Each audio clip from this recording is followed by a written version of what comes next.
Hello everyone, मैं Arun Jangid IPS के online platform पर आप सभी का स्वागत करता हूं। मैं आज आपको बायोलॉजी पढ़ाने जा रहा हूं बेटा। तो देखिए 11th बायोलॉजी के अंदर जैसे कि आप केमिस्ट्री, फिजिक्स इनके अंदर आप पढ़ते हो, उनकी सबसे छोटी जो यूनिट मानी जाती है वो मानी जाती है किसको। जैसे कि केमिस्ट्री के अंदर पढ़ते हो सबसे प्रारंभ में पदार्थ के बारे में जानते हो, इसी प्रकार फिजिक्स के अंदर आप पढ़ते हो मात्रा एंड विमाएँ, ठीक है, यानी कि उनकी राशियाँ। तो यहाँ पर बायोलॉजी के अंदर जो सबसे छोटी यूनिट मानी जाती है वो मानी जाती है कोशिका, ठीक है। और ये आपकी बुक के अंदर एनसीईआरटी के अंदर ये आपकी यूनिट नंबर 3 है, ठीक है। कोशिका संरचना और इसके कार्य, ठीक है, कोशिकांगों के बारे में आपको यहाँ पर पता होना चाहिए। इसके बाद ही आप कम्प्लीटली एक सेल बायोलॉजी यानी कि कम्प्लीट ही बायोलॉजी के बारे में जान पाओगे। लेकिन आपको पहले बेसिक नॉलेज के बारे में बता देता हूँ। तो देखिए बेटा, बायोलॉजी, तो बायोलॉजी को हिंदी में बोलते हैं जीव विज्ञान। विज्ञान की वह शाखा जिसमें जीव जंतुओं का अध्ययन किया जाता है क्या कहलाती है? बायोलॉजी, ठीक है। जिसमें जीव जंतुओं का अध्ययन किया जाता है उसे बोलते हैं बायोलॉजी। और जो ये बायोलॉजी शब्द है, ठीक है, बायोलॉजी शब्द दो वैज्ञानिक थे, लैमार्क व ट्रेविरेंस। दो वैज्ञानिक थे, लैमार्क व ट्रेविरेंस। इन दो वैज्ञानिकों ने ये बायोलॉजी शब्द दिया था 1802 के अंदर, ठीक है। कब दिया? 1802 में लैमार्क व ट्रेविरेंस के द्वारा बायोलॉजी शब्द दिया गया। इसके बाद जो बायोलॉजी है, इस बायोलॉजी का कम्प्लीटली जो विस्तार था, यानी कि किसके द्वारा इसके बारे में बताया गया था, कौन ने इसके बारे में अध्ययन किया था, ठीक है। और बायोलॉजी को सबसे पहले किसने दो भागों में डिवाइड किया? तो कहने का मतलब ये हुआ, यहाँ पर मैं बात कर रहा हूँ कि बायोलॉजी का जनक, फादर ऑफ बायोलॉजी, ठीक है। तो बायोलॉजी का जनक कहा जाता है बेटा किसको? अरस्तू को। अरस्तू को, ठीक है, किसको कहा जाता है? अरस्तू को कहा जाता है। और देखिए बायोलॉजी के अंदर आप पढ़ते हो कि इसकी दो मुख्य ब्रांच होती है, दो मुख्य शाखाएं होती है बायोलॉजी की। कौन कौन सी? एक तो होती है बॉटनी और दूसरी इसकी जो ब्रांच है वो है जूलॉजी। बॉटनी के अंदर आप क्या पढ़ते हो? तो बॉटनी के अंदर पढ़ते हो यानी कि वनस्पति विज्ञान, इसको हिंदी में बोलते हैं। तो विज्ञान की वह शाखा जिसमें पादपों का अध्ययन किया जाता है उसको बोलते हैं बॉटनी, ठीक है। और जूलॉजी को बोलते हैं जंतु विज्ञान। तो विज्ञान यानी कि बायोलॉजी की वह शाखा जिसमें किसका अध्ययन करते हो? जंतुओं का, तो उसको क्या बोलते हैं? जंतु विज्ञान। अब देखिए बेटा, जैसा कि मैंने आपको ऊपर बताया कि बायोलॉजी का जनक किसको कहा जाता है? अरस्तू को। तो जूलॉजी का जो जनक है वो भी कौन कहलाता है? अरस्तू कहलाता है, ठीक है। जूलॉजी का जनक भी किसको कहा जाता है? अरस्तू को कहा जाता है, ठीक है। और बॉटनी का जो जनक है, बॉटनी का जनक कहा जाता है बेटा किसको? थियोफ्रस्टस को। बॉटनी का जनक कहा जाता है किसको? थियोफ्रस्टस को, ठीक है। तो बॉटनी का जनक कौन है? थियोफ्रस्टस। जूलॉजी का जनक कौन है? अरस्तू। और कंप्लीटली बायोलॉजी का जनक भी कौन है? अरस्तू। और बायोलॉजी शब्द किसने दिया था? लैमार्क व ट्रेविरेंस ने, ठीक है। अब देखिए अपन बात करते हैं, इन दोनों की कंपलसरी यूनिट चलती है सेल, ध्यान रखना बेटा इसको।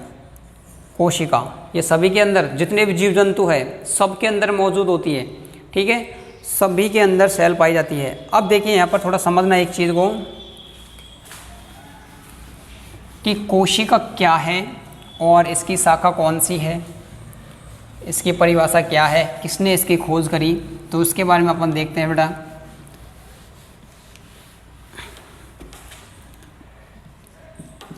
कोशिका, ठीक है, और इसको इंग्लिश में बोलते हैं सेल, ठीक है।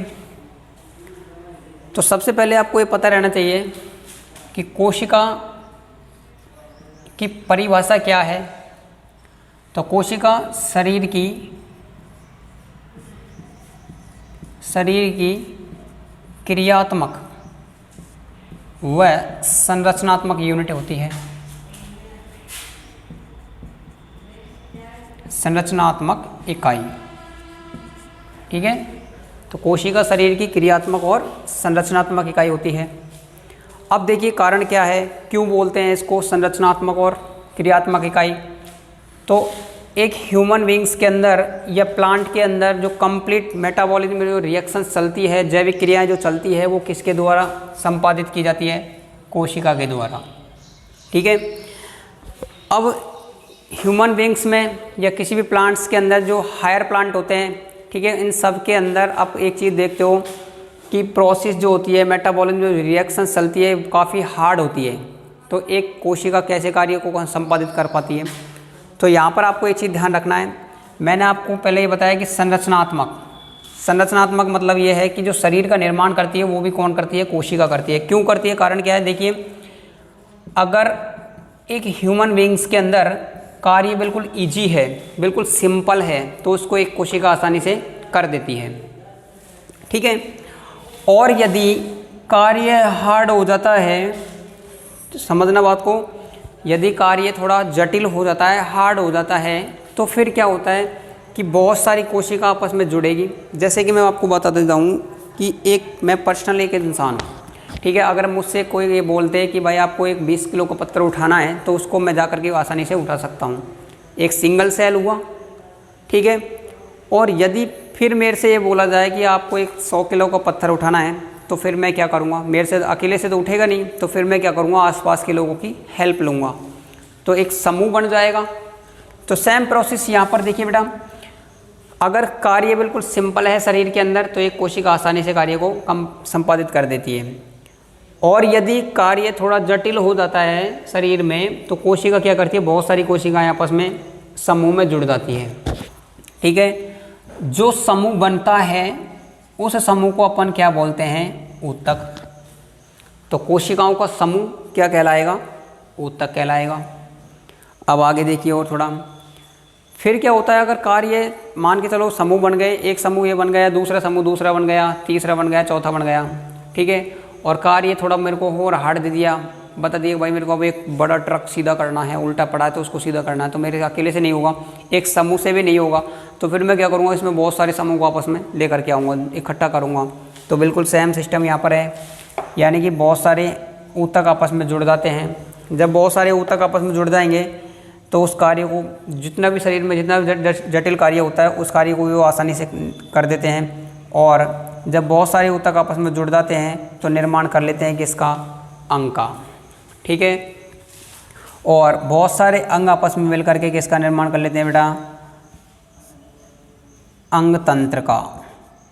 और अंग तंत्र मिलकर के किसका निर्माण करते हैं, शरीर का। आ गया समझ।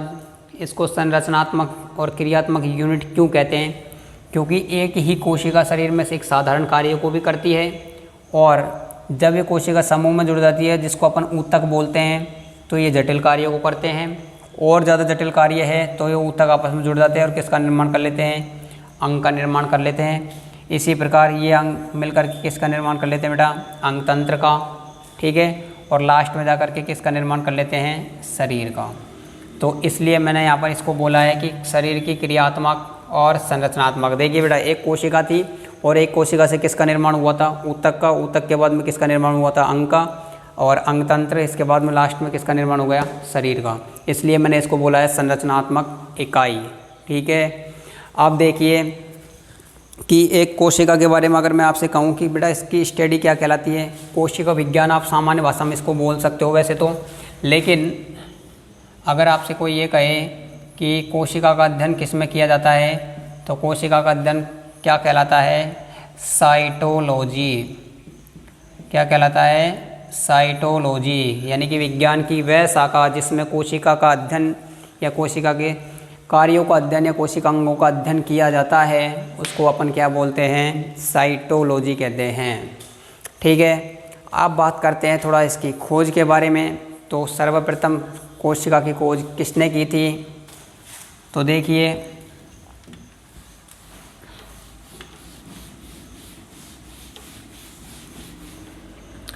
तो सबसे पहले 1665 के अंदर एक वैज्ञानिक आए थे, रॉबर्ट हुक।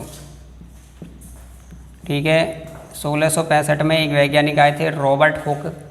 और रॉबर्ट हुक ने एक मृत कोशिका की खोज करी थी। कहाँ पर? एक प्लांट था जिसका नाम है क्वेरकस। कौन सा पादप? क्वेरकस पादप। और इस क्वेरकस पादप की जो छाल होती है, सामान्य तौर पे आपने देखा होगा, जो छाल होती है वो मृत होती है। ठीक है, बाहरी जो छाल है, जैसे नीम पीपल के अंदर आप बाहरी जो कवर, उसको तने के कवर को जब आप हटाते हो तो उसमें से कोई लेटेक्स वगैरह बाहर नहीं निकल के आता है। इसका मतलब वो कैसा है? निर्जीव है। तो यहीं पर ही ये कोशिका की खोज की गई थी, यानी कि जो इसका छाल होती है, और उस छाल को नाम दिया था क्या? कॉर्क। क्या नाम दिया था? कॉर्क। तो 1665 में रॉबर्ट हुक ने क्वेरकस पादप की छाल में या कॉर्क में कोशिका को खोजा था। और जो कोशिका रॉबर्ट हुक के द्वारा खोजी गई थी वो कैसी कोशिका थी? मृत कोशिका थी। ठीक है, यानी कि इसने जो खोज करी थी वो प्लांट की सेल वॉल के अंदर करी थी, कोशिका भित्ति के अंदर करी थी। और किस रूप में इसको देखा था? तो बेटा देखिए, कुछ इसको इस टाइप में इलेक्ट्रॉन माइक्रोस्कोप की मदद से जब इसने इसको देखा था, इस छाल को, तो इसको कुछ इस टाइप की संरचना इसके अंदर दिखाई दी थी। ठीक है, इस टाइप में इसको संरचना ये दिखाई दी। और जो ये बीच के रिक्त स्थान हैं, इन्हीं रिक्त स्थानों को इसने क्या नाम दिया था? कोशिका। ठीक है, इसके अलावा इसको और क्या कहा था?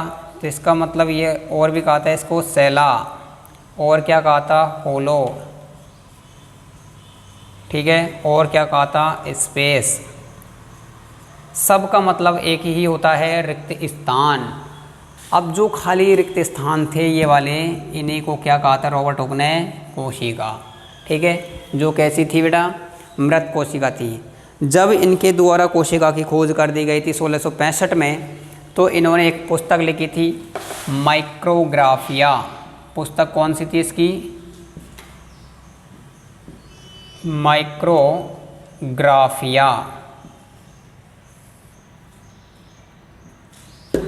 ठीक है,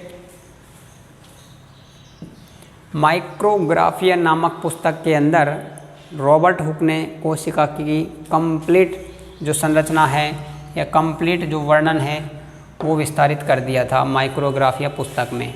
ठीक है, और लोगों तक इसको पहुंचा दिया। तो बेटा कंपटीशन की दृष्टि से भी ये महत्वपूर्ण है, नीट के एग्ज़ाम के दृष्टि से भी ये महत्वपूर्ण होता है कि रॉबर्ट हुक के द्वारा कौन सी पुस्तक लिखी गई थी? माइक्रोग्राफिया। ठीक है, ध्यान रखना है ये चीज़। अब देखिए, कोशिका की खोज हो चुकी थी 1665 के अंदर, जो मृत कोशिका थी। लेकिन अब यहाँ पर फिर सवाल खड़ा हुआ था वैज्ञानिक समुदाय के बीच में, क्या कि जीवित कोशिका की खोज कैसे की जाए। ठीक है, तो जीवित कोशिका की खोज के लिए वैज्ञानिक आए थे कौन? A.V. ल्यूवेनहॉक। कौन से वैज्ञानिक आए थे बेटा? A.V. ल्यूवेनहॉक। कब? 1674 में। A.V. ल्यूवेनहॉक।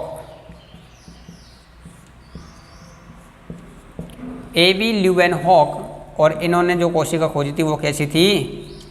जीवित कोशिका थी। ठीक है, A.V. ल्यूवेनहॉक ने जो कोशिका खोजी थी वो कहाँ पर खोजी थी बेटा? तो याद रखना है, वो दांतों के मैल में, जो खाना खाने के बाद जो दांतों के अंदर जो खाना रह जाता है उसके अंदर जीवित कोशिका को खोजा गया। अब आप अनुमान लगाइए कि कोशिका की साइज कितनी छोटी होती है? बहुत ही छोटी होती है। तो दांतों के मैल में और प्रोटोजोन्स में। ठीक है, और ह्यूमन की आरबीसी के अंदर जीवित कोशिका को 1674 में A.V. ल्यूवेनहॉक के द्वारा खोजा गया। ठीक है, और खोज के जस्ट बाद इन्होंने भी अपनी एक पुस्तक लिखी थी बेटा। ठीक है, कौन सी पुस्तक लिखी थी? Secret of nature. कौन सी पुस्तक लिखी थी? Secret of nature. ठीक है, सीक्रेट ऑफ नेचर पुस्तक किसके द्वारा लिखी गई थी? एवी लोवेनहॉक के द्वारा। ठीक है, और माइक्रोग्राफी पुस्तक किसके द्वारा लिखी गई थी बेटा? रॉबर्ट हुक के द्वारा। तो यहाँ पर आपको क्लियर हो गया सब कुछ कि दांतों के मैल के अंदर या प्रोटोजोआन्स के अंदर या आरबीसी के अंदर 1674 में जीवित कोशिका की खोज किसके द्वारा की गई? लोवेनहॉक के द्वारा। अब देखिए अपन बात कर लेते हैं थोड़ा बेटा सबसे छोटी कोशिका, सबसे बड़ी कोशिका के बारे में। तो सबसे छोटी कोशिका कौन सी होती है, सबसे बड़ी कोशिका कौन सी होती है?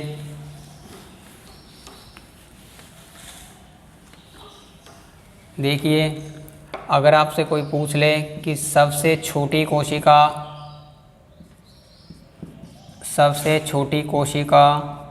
कौन सी है, तो सबसे छोटी कोशिका कौन सी होती है बेटा? Mycoplasma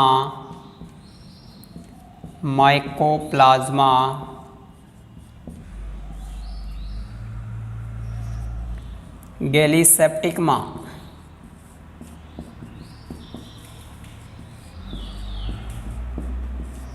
mycoplasma गैलीसेप्टिकमा। और इसका दूसरा नाम भी होता है कौन सा? पीपीएलओ। पीपीएलओ का मतलब क्या होता है? तो पीपीएलओ का मतलब होता है प्लूरो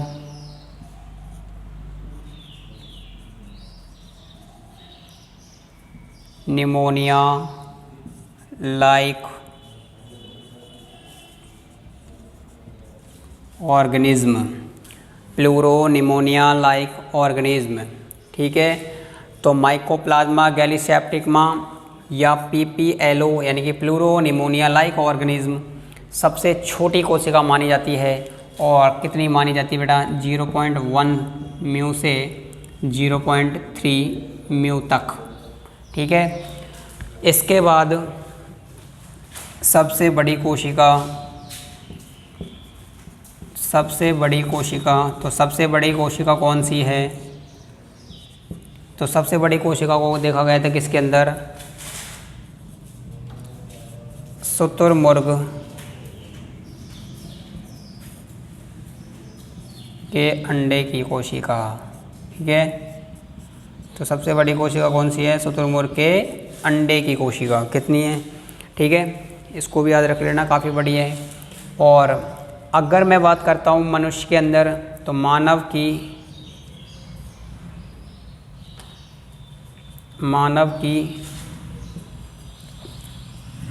सबसे लंबी कोशिका, मानव की सबसे लंबी कोशिका कौन सी है? तंत्रिका तंत्र। यानी कि यहाँ पर मैं बात कर रहा हूँ किसके बारे में? न्यूरॉन के बारे में। ठीक है, तंत्रिका तंत्र के बारे में। इसके बाद